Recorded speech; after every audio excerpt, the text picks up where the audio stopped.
ভালোবাসা হলো ভগবানের দেওয়া শ্রেষ্ঠ উপহার। তাই এই উপহারের যত্নও কিন্তু সবাই করতে পারে না। যে উপহারের যত্ন করতে পারে সে মৃত্যুর আগে পর্যন্ত হাতটা শক্ত করে ধরে রাখে, আর যে কিনা এই উপহারকে যত্ন করতে পারে না সে দুদিন পাশে থেকে আবার ছেড়ে চলে যায়। তাই বলি, সত্যি ভালোবাসা, সত্যিকারের একটি মানুষকে পাওয়া কিন্তু সবার ভাগ্যে হয় না।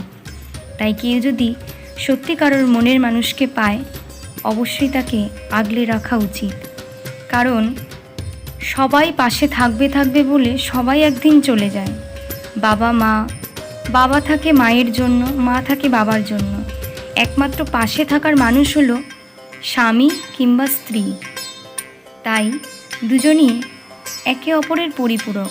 তাই দুজনকেই একে অপরের হাতটা শক্ত করে ধরে রাখতে হয়। না হলে শেষ বয়সে গিয়ে সন্তান যে শেষ ভরসা হবে বর্তমান দিনে দাঁড়িয়ে, এমনটাও কিন্তু বলা যায় না।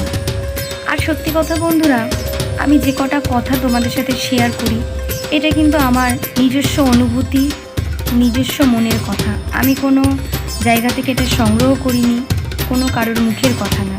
আমার যা নিজস্ব অনুভূতি আমি সেটাই তোমাদের কাছে তুলে ধরি। তাই সত্যি জীবনে যেমন সঠিক মানুষ আসাটা খুব দরকার, ঠিক তেমনই সঠিক সময়ে সঠিক পরিবর্তনটাও দরকার। কারণ ওই যে কথায় বলে না, যেটা 20 বছরে মানায় সেটা 50 বছরে গিয়ে মানায় না। সত্যিই তাই। সব কিছুর জন্য একটা নির্দিষ্ট সময় আছে। সেই সময়ের পরে সেই জিনিসটা আর হয়তো সত্যিই মানায় না।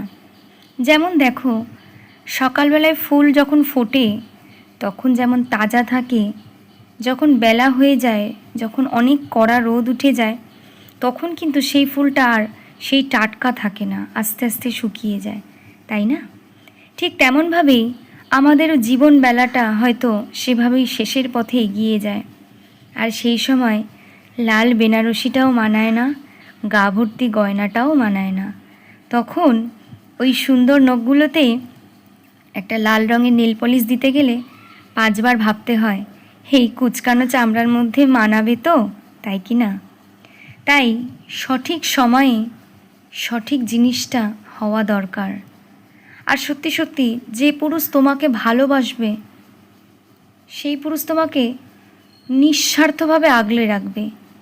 আমি মনে করি সে তোমার থেকেও তোমাকে বেশি বুঝবে। এটাই হলো ভালোবাসা। তুমি কি বলতে চাইছো, তুমি কোনটায় খুশি, তুমি কি চাও, সেটা যদি সে নাই বা বুঝলো, তাহলে ভালোবাসাটা কি? আসলে ভালোবাসাটা কি? তুমি কি তার প্রয়োজন, নাকি তুমি তার প্রিয়জন? যদি তুমি তার প্রিয়জনই হও, তাহলে সে সুখে দুঃখে মান অভিমানে প্রতিটা মুহূর্তে তোমাকে চাইবে। তোমাকে কোনো মুহূর্তে নিজের কাজ ছাড়া করবে না, তোমার হাত কখনো ছেড়ে দেবে না, তোমাকে কখনো ভুলে যাবে না, কোনো স্বার্থের বিনিময়ে তোমার কাছ থেকে সে সরে যাবে না। আর যদি তুমি তার প্রয়োজনই হও, তাহলে খুব ক্ষণিকের সেই চাওয়া পাওয়া মুহূর্তেই যা শেষ হয়ে যাবে। তাই বলি, ওগো প্রিয়, সময় থাকতে সময়ের মর্যাদা দাও, না হলে সময় চলে গেলে হয়তো আর পাওয়া হবে না।